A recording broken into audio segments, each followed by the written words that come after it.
नमस्कार विद्यार्थी मित्रांनो, तुम्ही सर्वजण ठीक असाल अशा अपेक्षा व्यक्त करतो आणि आपण आजच्या व्हिडिओला सुरुवात करूया. विद्यार्थी मित्रांनो, आपण या अगोदर इतिहासाची 4 प्रकरणे पाहिलेली आहेत. याचबरोबर नागरिकशास्त्राचं पहिलं प्रकरण देखील पाहिलेलं आहे.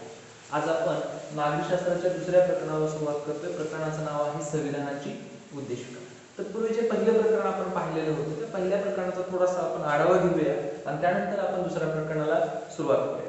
तर विद्यार्थी मित्रांनो, जे आपण पहिलं प्रकरण पाहिलेलं होतं त्या पहिल्या प्रकरणामध्ये आपण पाहिलं होतं की भारताचं संविधान ते कोणत्या प्रक्रियेने तयार करण्यात आलं, ह्या संविधानाची आवश्यकता काय आहे आणि मग ह्या संविधान तयार करताना कोणकोणते टप्पे होते, ते कधीपासून सुरुवात झालं, ते पूर्ण कधी झालं, लागू कधी झालं, कोणकोणत्या महत्त्वपूर्ण व्यक्तींनी त्यामध्ये योगदान दिलं, अशा विविध बाबींचा अभ्यास आपण या पहिल्या प्रकरणामध्ये केलेला होता. आता आपण दुसऱ्या प्रकरणाला सुरुवात करू, संविधानाची उद्देशिका. तर विद्यार्थी मित्रांनो, मी तुमचं कुठलंही पुस्तक जर घेतलं पाठ्यपुस्तकानंतर, तर या पाठ्यपुस्तकाच्या बाबतीत अगदी पहिलंच पान ज्यावेळेला तुम्ही उलगडताय त्यावेळेला पहिल्याच पानावरती हा शब्द तुम्हाला दिसेल, संविधानाची उद्देशिका, किंवा काही ठिकाणी शब्द आहे संविधानाची प्रास्ताविका. आता हे प्रत्येक ठिकाणी दिलेलं आहे. आता ही संविधानाची उद्देशिका किंवा प्रास्ताविका कुणी लिहिली, तर पंडित जवाहरलाल नेहरू यांनी ही संविधानाची प्रास्ताविका लिहिलेली आहे. आणि संविधानाची प्रास्ताविका का लिहिलेली आहे पहा. ही संविधानाची जी प्रास्ताविका आहे ती आपल्या संविधानाचा जो हेतू आहे तो हेतू लोकांच्या समोर मांडण्याचं काम करते. प्रस्तावना शब्द तुम्ही नेहमी ऐकला अगदी आपण एखादी महत्वपूर्ण बाब करत असताना एखाद्या विषयाला लगेच हात घालत नाही, आपण हळूहळू टप्प्याटप्प्याने त्या विषयाकडे वळतो. अगदी त्याच पद्धतीनं प्रस्तावना म्हणजे थोडक्यात की एकूण जो पुढचा घटक आहे, जी महत्वपूर्ण पुढची बाब आहे, त्याचा एक सारांश म्हणजे थोडक्यात प्रस्तावना. प्रस्तावना ही पुढील बाबींचा एक संदर्भ दिला जातो प्रस्तावना. आता मी तुम्हाला म्हणले की आपल्या पुस्तकाचं पाठ्यपुस्तकाचं कुठलंही तरी पान, पहिलं पान उलगडलं तर त्याच्यावरती तुम्हाला ही संविधानाची उद्देशिका दिसेल. आणि संविधानाची उद्देशिका जी आहे ती काय उलगडते, तर आपल्या संविधानामध्ये कोणती तत्व आहे, आपल्या संविधानामध्ये कोणती मूल्य आहे, कोणत्या बाबी डोळ्यासमोर ठेवून हे संविधान निर्माण करण्यात आलेलं आहे. तर या सर्व बाबी आपल्याला या संविधानाच्या प्रास्ताविकेमध्ये किंवा संविधानाच्या उद्देशिकेमध्ये समजतात. आणि आपण बघा, नेहमी जेव्हा संविधान दिन साजरा करतो त्यावेळेला सुद्धा तुम्हाला आठवत असेल तर प्रामुख्याने काय करतो आपण, की जी संविधान म्हणून आपण जशी आपण प्रतिज्ञा म्हणतो त्याच पद्धतीने ही संविधानाची उद्देशिका किंवा प्रास्ताविका म्हणली जाते. आता नवीन नियमानुसार तर दररोजच आपल्याला हे म्हणायचे, दररोज मुलं जशी प्रतिज्ञा म्हणतात किंवा आपण राष्ट्रगीत म्हणतो, शाळा सुटल्यानंतर राष्ट्रीय गीत म्हणतो, त्याच पद्धतीने ही संविधानाची प्रास्ताविका सुद्धा दररोज म्हणणं प्रार्थनेच्या वेळेस हे आता शासनाने अनिवार्य केलेलं आहे. ही एवढी महत्वाची का आहे हे आपल्याला जाणून घ्यायचंय. आणि म्हणून मी तुम्हाला म्हटलं की या प्रकरणामध्ये जर हे प्रकरण तुम्ही चांगल्या रीतीने अभ्यासलं तर तुम्हाला संविधानाच्या ज्या बेसिक संकल्पना आहेत ती बेसिक संकल्पना समजते. तुम्ही बऱ्याचदा हे शब्द यातले ऐकलेले आहेत. जसे की बघा, मी तुम्हाला म्हटलं की आपल्या या संविधानाची प्रास्ताविकेची सुरुवातच कोणत्या शब्दाने केली, आम्ही भारतीय लोक. बघा, तुम्ही बऱ्याचदा ती पाहिलं असेल, बऱ्याचदा ते वाचलं असेल, बरोबर ना. आम्ही भारतीय लोक याने सुरुवात केली, म्हणजे ते आपल्या भारतीय लोकांसाठी ती संविधानाची काय आहे, प्रास्ताविका आहे. पंडित नेहरूंनी फार विचारपूर्वक ही संविधानाची प्रास्ताविका मांडलेली आहे किंवा लिहिली. आम्ही भारतीय लोक किंवा आम्ही भारताचे लोक म्हणून आपण. पुढे जी संकल्पना आहे त्या संकल्पना महत्वाच्या आहेत बघा. कोणत्या, सार्वभौम शब्द येतो तुम्हाला, सार्वभौम, समाजवादी, प्रजासत्ताक, लोकशाही, बरोबर ना. ह्या ज्या संकल्पना आहेत ह्या संकल्पना त्या तुम्हाला त्या ओळीमध्ये दिसतील. एक मिनिट, मी ओळ तुम्हाला वाचून दाखवते. या ठिकाणी आहे बघा, आम्ही भारताचे लोक, भारताचे एक सार्वभौम, समाजवादी, धर्मनिरपेक्ष, लोकशाही गणराज्य घडवण्याचा, बघा सुरुवातच ती आहे, व त्याच्या सर्व नागरिकांस सामाजिक, आर्थिक व राजनैतिक न्याय, विचार, अभिव्यक्ती, विश्वास, श्रद्धा व उपासना यांची स्वातंत्र्य, दर्जाच्या व संधीची समानता निश्चितपणे प्राप्त करून देण्याचा. म्हणजे हे जे वरचं मी सगळं वाचलं ते आपल्याला मुळात समजून घ्यायचं. आणि ह्याच्या काही संकल्पना आहेत, जसे मी तुम्हाला म्हणलं आता, सार्वभौमत्व, लोकशाही गणराज्य, समाजवाद, बरोबर ना, न्याय, समता, बंधुता ही जी काही मूल्य आहेत ही मूल्य काय करतोय आम्ही लोकांना देण्याचा प्रयत्न किंवा आम्ही हे सर्व लोकांना देणार आहोत किंवा या सगळ्या संकल्पना पुढं म्हणून ठेवून आम्ही या संविधानाची निर्मिती केलेली आहे. म्हणजे संविधान का निर्माण करण्यात आलं? कारण सार्वभौमत्व असावं, कारण लोकशाही गणराज्य असावं, कारण धर्मनिरपेक्ष राज्य आपलं असावं, या देशातील प्रत्येक नागरिकांमध्ये समानता असावी, बंधुता असावी, प्रत्येक नागरिकाला न्याय मिळावा, अशा वेगवेगळ्या हेतूनं आम्ही हे संविधान निर्माण केलेलं आहे. म्हणजे थोडक्यात पहा की या संविधानाच्या उद्देशिकेतून भारतीय संविधान कोणता जगाला संदेश देतं किंवा भारतीय संविधानामध्ये कोणती मूल्य आहे, नेमकं काय आहे हे आपल्याला या संविधानाच्या उद्देशिकेमधून समजतं. तर विद्यार्थी मित्रांनो, भारतीय संविधान तुम्हाला समजून घ्यायचं असेल तर संविधानाची उद्देशिका अगोदर समजून घेणं गरजेचं आहे. आता मी तुम्हाला म्हणले की वेगवेगळ्या बाबी या संविधानाच्या उद्देशिकामध्ये आलेल्या आहेत आणि असंही तुम्हाला म्हणलं की या संकल्पना तुम्ही आत्ता समजून घेणं गरजेचं आहे. कारण मी बऱ्याचदा पाहिले की अगदी 10वीचा 12वीचा विद्यार्थी असतो आणि त्याला सुद्धा विचारले की सार्वभौमत्व म्हणजे काय, तर त्याला सांगता येत नाही.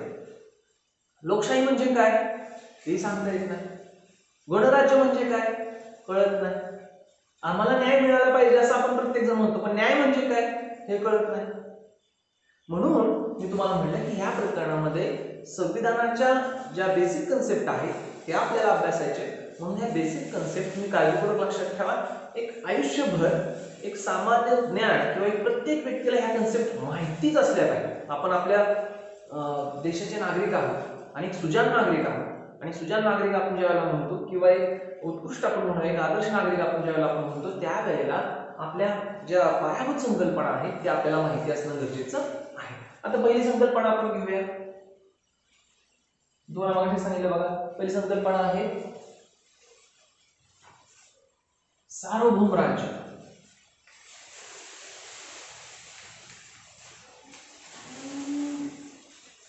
आता तुम्हाला सर्वांना माहिती आहे की आपण ब्रिटिशांपासून आता काल परवाच आपल्या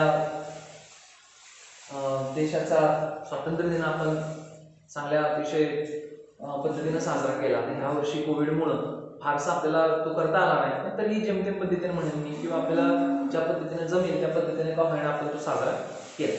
पण आता स्वातंत्र्य म्हणजे स्वातंत्र्य वेगळं आणि सार्वभौम वेगळं, पण या एकमेकाशी जोडलेल्या संकल्पना आहेत.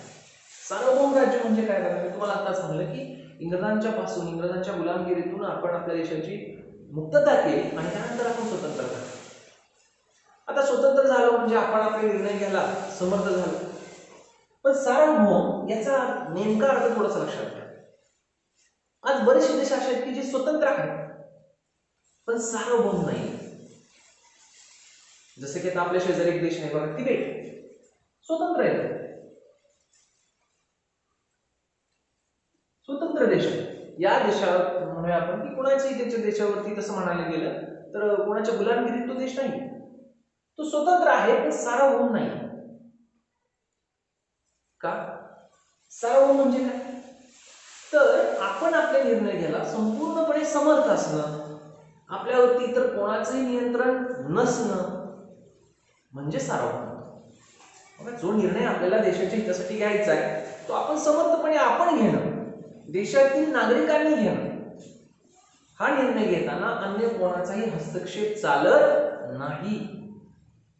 परकीय जे बाह्य जे म्हणून आपण टाकते आहे त्यांचा इम्पॅक्ट आपल्यावरती जर नसेल किंवा जर आपण म्हणून आपण दुसऱ्याच्या मंजुरीनं पाणी पिणं, जर दुसऱ्याच्या मंजुरीनं आपण पाणी पित असू तर आपण सार्वभौमत्व किंवा सार्वभौम राज्याचा दर्जा आपल्याला असणार नाही.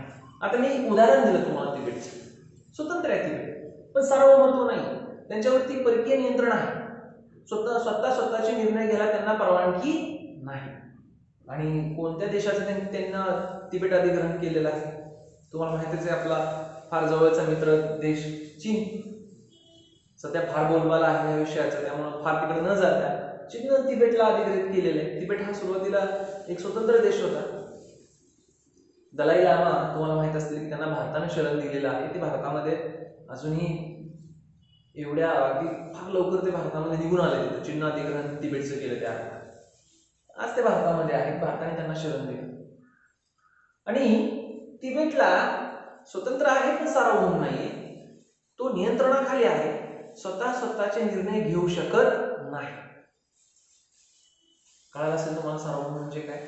महत्वाची संकल्पना बघा की देशाच्या हितासाठी किंवा देशाला आवश्यक असणारा जो कुठलाही एखादा निर्णय असेल तो निर्णय स्वतः देशातील नागरिक किंवा ते प्रशासन घेऊ शकतात.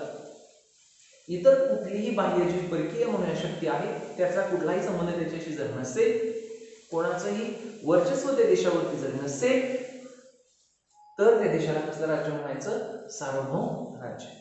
आपला भारत सार्वभौम राज्य आहे की सार्वभौम देश आहे.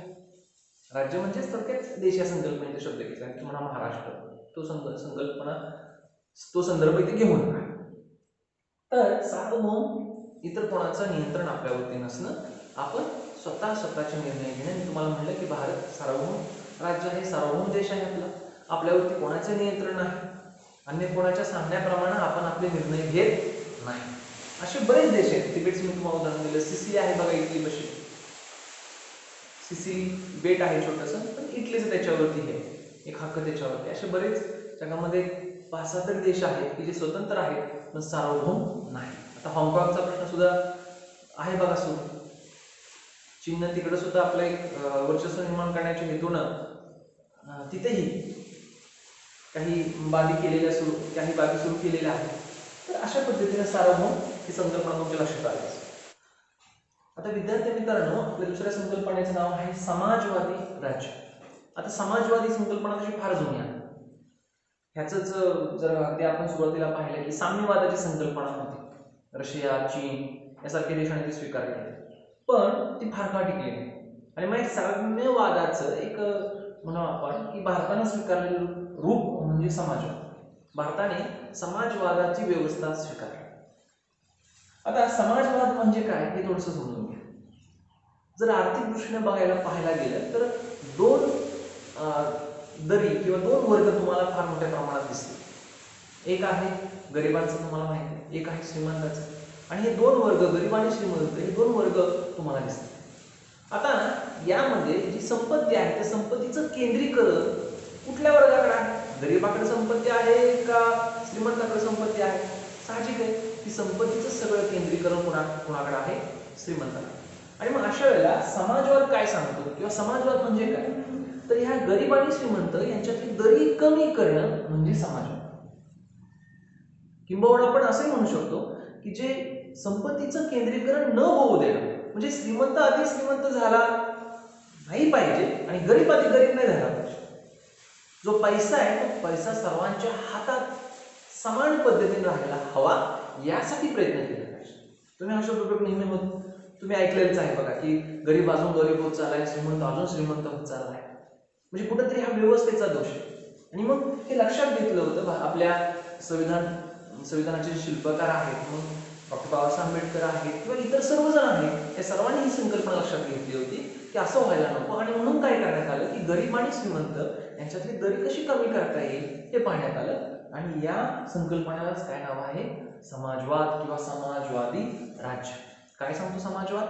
की गरीब आणि श्रीमंत यांच्यातली जी दरी आहे, विषमतेची दरी आहे, ती दरी कमी करायची. आणि याचबरोबर सत्तेचं किंवा म्हणून आपण आर्थिक केंद्रीकरण होणार नाही. जो पैसा आहे त्या पैशाचं केंद्रीकरण म्हणजे एकवटणं, हे एकवटणार नाही, याला म्हणायचं समाजवाद. एकवटून द्यायचा नाही. म्हणून बघा नेहमी काय केलं जातं की ज्या सवलती आहेत त्या सवलती कोणाला आहेत सध्या? की जे आर्थिकदृष्ट्या त्यांची स्थिती म्हणून आपण खराब आहे त्यांना सवलती. जसे की उदाहरणार्थ बघा की घरकुल योजना आहे. कोणासाठी घरकुल योजना आहे? की ज्यांची म्हणून आपण की स्वतःचं मालकीचं घर नाहीये आणि ती व्यक्ती निराधार आहे, कुठलाही म्हणावाचा आधार नाहीये, कुणीही घरामध्ये कोणालाही नोकरी नाहीये, काय नाहीये, आणि नावावरती जर घर नाही, जागा थोडीशी असावी लागते, म्हणजे तुम्ही खरेदी करता, पण घर नाहीये नावावरती आणि तुम्हाला दुसरा कोणताही आधार नाही, अल्प तुमची जमीनही कमी आहे, त्याला तुमचे सोर्स म्हणूया आपण आर्थिक सोर्स फार कमी आहे, अशा व्यक्तींसाठीच काय आहे? घरकुल योजना. नाहीतर तुम्ही आम्ही ज्यांना भरपूर मोठे बनले ते म्हणून जाऊ शकतात, म्हणू शकतात आम्हालाही द्या, बरोबर? म्हणजे इथं काय केलेलं आहे की सवलती कोणाला दिलेल्या आहेत? गरिबांना दिलेल्या आहेत, ज्यांची आर्थिक अवस्था म्हणून वाईट आहे त्यांना सवलती दिलेल्या आहेत. अशा कित्येक सवलती शासनाने दिलेल्या आहेत. कशासाठी? की जे गरीब आहेत त्यांना थोडासा आधार मिळावा. आणि अशी कोणतीही सवलत श्रीमंताला दिलेली नाही. जसं गॅसच्या बाबतीत बघा, एक योजना आहे, जसं मी तुम्हाला घरकुलचं नाव घेतलं, तशीच एक योजना जी आपण आर्थिकदृष्ट्या मागास आहे त्या महिलांसाठी, त्या कुटुंबासाठी सुद्धा आहे. माननीय आपले पंतप्रधान नरेंद्र मोदी यांनी ती सुरू केलेली आहे. कोणती आहे, त्याचं नाव, त्याची माहिती तुम्ही घ्या. मी तुम्हाला भरपूर माहिती सांगितली त्या संदर्भात. तर अशा वेगवेगळ्या योजना आहेत आणि त्या योजनांचा एवढाच महत्त्वाचा उद्देश आहे की गरीब आणि श्रीमंत यांच्यातली दरी कमी करायची आणि ज्या गोष्टी आपण म्हणूया की ज्यामुळं गरिबांचं शोषण होणार नाही, त्या गोष्टी सहजरित्याने गरिबांच्याकडे कशा मिळतील ते पाहिलं जातं. याला म्हणायचं समाजवाद. आणि नेहमी आपलं सरकार किंबहुना मी असं म्हणेन की आपल्या संविधानानेच हे प्रावधान दिलेलं आहे आणि परिणाम नेहमी ह्या गोष्टीचा विचार केला जातो. आपल्याकडे बघा की सरकारमान्य दुकानं सुद्धा आहेत धान्याची, रेशनिंग वगैरे आपण शुद्ध प्रक्रियासाठी करतो. रास्त भावाची दुकानं असतात, ते सुद्धा अगदी डाळ मिळते किंवा गहू मिळतो, तेलही मिळतं. आता मागे साखर वगैरे मिळायची पण ते आता बंद झाले. जशा वेगवेगळ्या बाबी मिळतात त्या बाबी सुद्धा कोणाला आहेत की जे आर्थिकदृष्ट्या कमकुवत आहेत त्यांच्यासाठी आहे. मुख्य उद्देश हा आहे की गरिबांना त्यांना असणारा त्रास थोडासा कमी करायचा आणि ह्याचा सगळा जो बोज आहे तो श्रीमंतांच्यावरती टाकला आहे. तुम्हाला कसं टाकलेलं आहे, तर ज्या गोष्टी श्रीमंत लोक वापरते त्यांच्यावरती कर जास्त आहेत, त्यांच्यावरती असणारे कर जास्त आहेत, त्या अजून महागड्या केलेत शासनाने. शक्यतो शासन नेहमी हा विचार करते की ज्या सर्वसामान्य लोक ज्या गोष्टी वापरतात त्याच्यावरचा कर जास्त असू नये. पण जे म्हणू आपण की जास्त महागड्या वस्तू आहेत त्याच्यावरती असणारा कर सुद्धा मी तुम्हाला काय म्हणलं, जास्त. म्हणजे तुम्ही जर मोबाईल घ्यायला गेला तर जर 18-20 हजारापर्यंत जर मोबाईल असेल तर त्या मोबाईलवरती असणारा कर थोडासा कमी असेल. 20,000च्या पुढे जर तुम्ही घ्यायला गेला तर ऑलरेडी त्याची किंमत त्याला लावलेला कर हा 20,000च्या मोबाईलपेक्षा त्याला लावलेला कर, शासनाला लावलेला टॅक्स जास्त असणार आहे. का? कारण तो 20,000च्या पुढचा कोण घेणार आहे, जे आर्थिक अवस्था चांगली आहे तो. आणि म्हणून मग त्यांना जास्तीत जास्त कर द्यावा. म्हणजे शासन काय करते, त्याच्याकडून एका हाताने काढून घेते आणि ते कुणापर्यंत पोहोचवते, जे सर्वसामान्य आहेत, जे गरीब आहेत त्यांच्यापर्यंत पोहोचवते. आणि मग अशा पद्धतीनं या दोन्हीमध्ये दरी काय करायची, कमी करायची. याला म्हणायचं समाजवाद. ठीक आहे, लक्षात आलं असेल. आता विद्यार्थी मित्रांनो, यानंतर आपण पुढची संकल्पना घेऊया, धर्मनिरपेक्ष राज्य. हा शब्द तुम्ही बऱ्याचदा ऐकला असेल आणि फार महत्त्वाचा शब्द आहे. संविधान निर्माण करून एवढी वर्ष झाली तरी अजूनही या शब्दावरती वाद सुरूच आहे की भारत खऱ्या अर्थानं धर्मनिरपेक्ष राज्य आहे का. सध्या तुम्ही पाहताय की जे वातावरण बाहेर आहे, या वातावरणामध्ये की धर्मनिरपेक्ष या शब्दाचे वेगवेगळे अर्थ बरेच जण काढतायत. आणि मी तुम्हाला आताच म्हटल्याप्रमाणे की बीजेपी सरकार आल्यापासून की या संदर्भाने वारंवार असा गोंधळ निर्माण झालेला किंवा तो निर्माण केलेला पाहायला दिसतो. आता धर्मनिरपेक्ष म्हणजे काय थोडंसं समजून घ्या. आता प्रत्येक देश तो राज्यकारभार करत असतो. जगातले असे कित्येक देश आहेत की जे देश काय करतात की राज्यकारभार करत असताना एखाद्या धर्माला अनुसरून राज्यकारभार केला जातो. धर्म त्यांच्या राज्यकारभारामध्ये हस्तक्षेप करतो. जसं की आता उदाहरणार्थ बघा की आपला शेजारी देश आहे पाकिस्तान, आपला परममित्र. आणि इथं राज्यकारभार करताना इस्लाम धर्माला अनुसरून केला जातो. म्हणजे राज्यकारभार करत असताना इस्लाम धर्माची जी मूलभूत तत्व आहेत त्या मूलभूत तत्वांना मानून त्यानुसार राज्यकारभार केला जातो. समजा शुक्रवार असेल तर शुक्रवारी इतर दिवशी असणारे जे तुमचे नियम आहेत आणि शुक्रवारी असणारे थोडेसे नियम थोडेसे वेगळे असतात. का तर बाबा प्रत्येकाला नागरिकांना काय करता येईल, शुक्रवारी व्यवस्थितपणे प्रत्येकाला आपला नमाज आपण म्हणतो हे नमाज प्रत्येकाला करता यावी म्हणून इतर दिवशीपेक्षा शुक्रवार थोडंसं वेगळं महत्व आहे. आता याशिवाय अजूनही असे काही देश आहेत की जे ख्रिश्चन धर्माला मानतात. पण आपला देश हा धर्मनिरपेक्ष देश आहे. आपला देश राज्यकारभार करताना कुठल्याही धर्माला अनुसरून करत नाही. तुम्हाला कुठल्याही धर्माला अनुसरून करत नाही आणि मग ज्यावेळेला दिवाळी असते त्यावेळेला सुट्टी असते.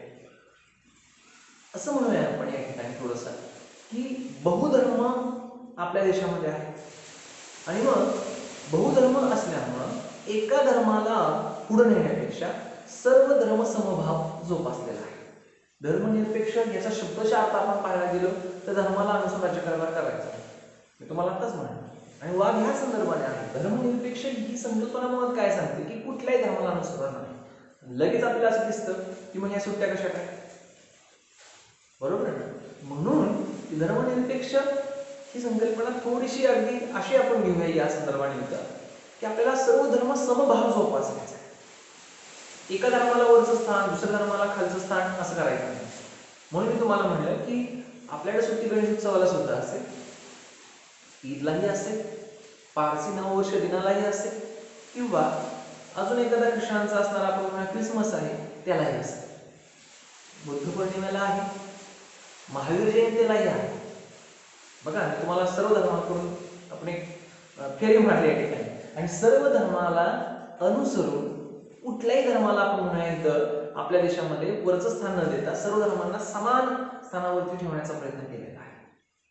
राज्यकारभार करताना कोणत्याही एका धर्माचा हस्तक्षेप राज्यकारभारामध्ये घेतलेला नाही आणि जगामधला भारत हा असा माझ्या माहितीनुसार एकमेव देश आहे की जो या पद्धतीनं सर्व धर्मांना एक समान तराजूमध्ये तोलतो.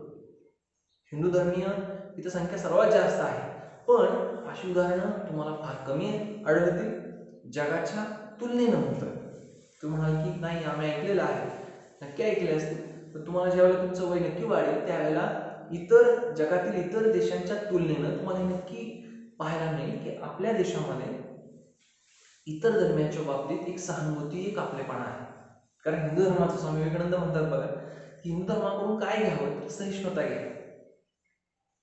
कारण सहिष्णुता हे परम मूल्य हिंदू धर्मामध्ये आहे. आम्ही आमचंही सांभाळतो, तुमचंही घेतो. म्हणजे स्वामी विवेकानंदांच्या भाषेत म्हणजे आम्ही हिंदू धर्मातील तत्व सोडलेली नाहीये, तीही घेतली, पण आम्ही तुमचाही आदर केलेला आहे, इतर धर्मियांचा सुद्धा आदर केलेला आहे. आणि जगामध्ये असं दुर्मिळ पाहायला मिळेल की एक उदाहरण तुम्हाला आधी सांगतो की भारत हा धर्मनिरपेक्ष राज्य आहे, देश नक्कीच आहे. कशावरून आहे की एक साधं उदाहरण आपण घेऊया की तुम्ही जर वेरूळला कधी गेला, अजिंठा वेरूळ औरंगाबादच्या जवळ आहे ना, तर तुम्हाला लेण्या दिसतील तिथे, बरोबर? तुम्ही जर बारकाईने अभ्यासलं तर सगळ्याची कैलास लेण्या आहे, सदाशिवाची म्हणतो आपण किंवा महादेवाची म्हणतो आपण, की ती हिंदू धर्मियांचं प्रतीक एक आहे, बरोबर? त्याच्या शेजारी गेलं तर तुम्हाला गौतम बुद्धांच्या पण दिसतील. अजून त्याच्या शेजारी गेलं तर वर्धमान जे आपले महावीर आहे यांच्याही, म्हणजे हिंदू धर्म आहे, त्याच्या शेजारी बौद्ध धर्म आहे आणि त्याच्या शेजारी महावीरांचे सुद्धा म्हणजे जैन धर्माचं सुद्धा तिथे आपल्याला तुम्हाला एक लेण्या पाहायला मिळते. म्हणजे आपण असं म्हणूया की एकाच ठिकाणी ही तीन धर्म तुम्हाला एकत्रित आलेले पाहायला मिळतात. असं जगामध्ये फार दुर्मिळ आहे आणि जिथं आहे तिथं वाद आहे. पण आपल्या इथं कधी तुम्हाला तुमच्या कधी कानावरती आलं नसेल किंवा कधी असं झालंही नाही की बाबा हिंदू धर्मियाने तिथं जाऊन वेरूळ अजिंठा वेरूळला गोंधळ घातलाय की नाही की इथं आपण महादेवाची लेण्या आमच्या आहेत आणि जैन धर्मियांनी गोंधळ घातलाय की बौद्ध धर्मियांनी नाही. म्हणून भारत हा सर्व धर्म समभाव जोपासणारा देश आहे. आपण नेहमी भारतीयांनी हिंदू धर्मालाही महत्त्व दिलेलं आहे, ते देणं कमी प्राप्तच आहे. शिवाय इतर धर्मियांचा सुद्धा आदर, इतर धर्मियांचा सुद्धा आपण म्हणूया तेवढाच बंधुभाव इतर धर्मियांविषयी जोपासलेला आहे. तर तुमच्या लक्षात आलं असेल धर्मनिरपेक्ष राज्य म्हणजे काय. आता यानंतर आपण पुढच्या संकल्पनेकडे जाऊया, लोकशाही राज्य.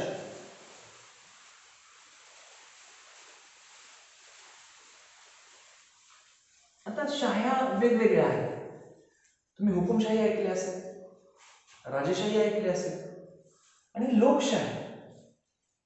हुकुमशाहीमध्ये कोणीतरी एखादी व्यक्ती असते जिच्या हातामध्ये देशाची सर्व सत्ता असते, ती सांगेल त्या पद्धतीनं सगळं चालतं, पण ती अधिग्रहित केलेली असते. राजेशाही आणि हुकुमशाहीमध्ये ठीक आहे ना, राजेशाहीमध्ये सुद्धा राजाच प्रमुख असतो, पण हुकुमशाहीमध्ये ती कोणीतरी बळकवलेली असते. राजेशाहीमध्ये सुरुवातीला कोणीतरी ती निर्माण करतं आणि ती पुढे चालत राहते. पण या दोन्ही पद्धतीमध्ये सर्व सत्ता एकाच व्यक्तीच्या हातामध्ये असते किंवा एकाच म्हणून आपण ठराविक लोकांच्या हातामध्ये असते. पण लोकशाही ही त्यांच्यापेक्षा फार वेगळी आहे आणि ती सर्वसामान्यांसाठी फार महत्त्वाची आहे. आता लोकशाही म्हणजे काय बघा, की लोकशाही तुम्ही तुम्ही अब्राहम लिंकननी लिहिलेल्या पत्रामध्ये तो आलेला आहे बघा, की लोकांच्यासाठी चालवलेलं राज्य म्हणजे लोकशाही. लोकशाही म्हणजे लोक जिथं स्वतः काय करतात, राज्यकारभार करतात, तिथं लोकांची मर्जी चालते, ती लोकशाही. आता तुम्ही म्हणाले की मग एखादा निर्णय घेताना कुठं लोकांची मर्जी चालते, तर नेमकं लक्षात घ्या की प्रत्येक वेळेलाच आपण लोकांची सार्वमत कधी घेणार एखाद्या महत्वाच्या बाबीवर. म्हणून लोकांनी काय केलेलं आहे, ते आपले लीडर्स नेतृत्व दिलेले आहे, निवडून दिलेलं आहे, आणि हे नेतृत्व काय करते की निर्णय घेते. म्हणजे आपण असं म्हणूया की आपण आमदार निवडून देतो, खासदार निवडून देतो, जिल्हा परिषद पंचायत समितीचे सदस्य निवडून देतो, अगदी गाव पातळीवरती आपण आपले सरपंच किंवा इतर पंच सदस्य, त्यांना म्हणतात ग्रामपंचायत सदस्य, ते देखील निवडून देतो. आणि मग हे सदस्य काय करतात, कारभार करत असतात. म्हणजे गावामध्ये रस्त्याची व्यवस्था असेल तर ह्या लोकांचं काम असतं, त्यांना निवडून देण्याचं काम तुमचं असतं. म्हणजे हे जे लोक आहेत, उदाहरणार्थ गावातला तुमच्या वस्तीवरती निवडून दिले, तुमच्या प्रभागातला एखादा सदस्य असेल तर तो तुमच्या सर्वांचं तो नेतृत्व ती व्यक्ती करते.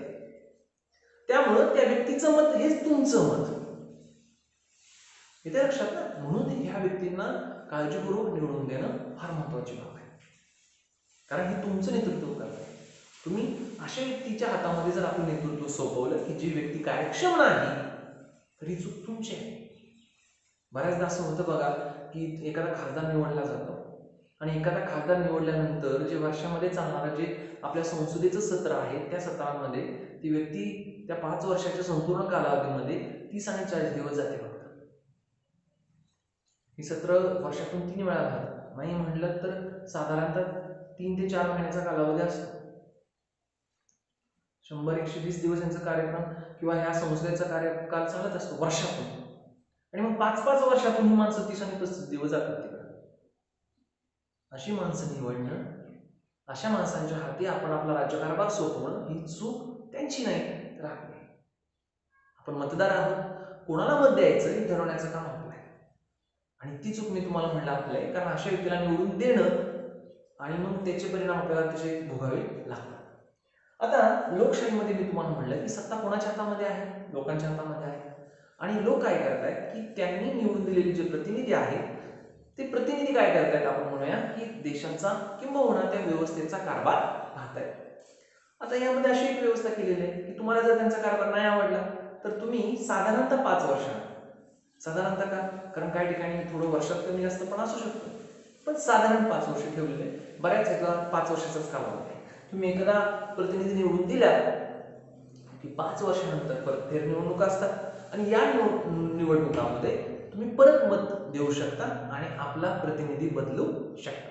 तुम्ही पाहिलं असेल की मागल्या वर्षी हे आमदार होते, मागल्या पंचवार्षिकला हे आमदार होते, मग ते पडले, दुसरे आमदार आले, मग आता तेही पडले, आता तिसरे आले. किंवा काही जणांच्या बाबतीत पाहिलं असेल की एकच आमदार गेले 10 वर्ष आहेत, 15 वर्ष आहेत. हे लोकप्रतिनिधी आहेत तुमचे, आणि असे कित्येक लोकप्रतिनिधी तुम्ही निवडून देता. म्हणून आपल्या प्रत्येकाचं काम आहे की जो प्रतिनिधी आपण निवडून देतो तो कार्यक्षम असायला हवा, तो तेवढ्या गुणवत्तेचा असायला हवा की जेणेकरून तो आपल्या देशाचा, आपल्या राज्याचा, आपल्या प्रभागाचा कार्यभार काळजीपूर्वक करेल. तर लोकशाही म्हणजे काय लक्षात आलं असेल की इथं सत्ता लोकांच्या हातामध्ये आहे, लोकांनी निवडून दिलेले जे प्रतिनिधी आहेत ते प्रतिनिधी या ठिकाणी राज्यकारभार करत असतात. तर विद्यार्थी मित्रांनो, आपण आता 4 संकल्पनांची माहिती घेतलेली आहे. पहिली संकल्पना या ठिकाणी मगाशी पुसली फळ्यावरती होती, ती कोणती होती बघा, सार्वभौम म्हणजे काय. त्यानंतर समाजवाद ही संकल्पना आपण घेतली, त्यानंतर धर्मनिरपेक्ष राज्य, आणि चौथी संकल्पना होती लोकशाही. आता ह्या 4 संकल्पना आपण आता या पहिल्या भागामध्ये अभ्यासलेल्या आहेत. ज्या उर्वरित संकल्पना आहेत त्या आपण दुसऱ्या भागामध्ये अभ्यासू. ठीक आहे, धन्यवाद.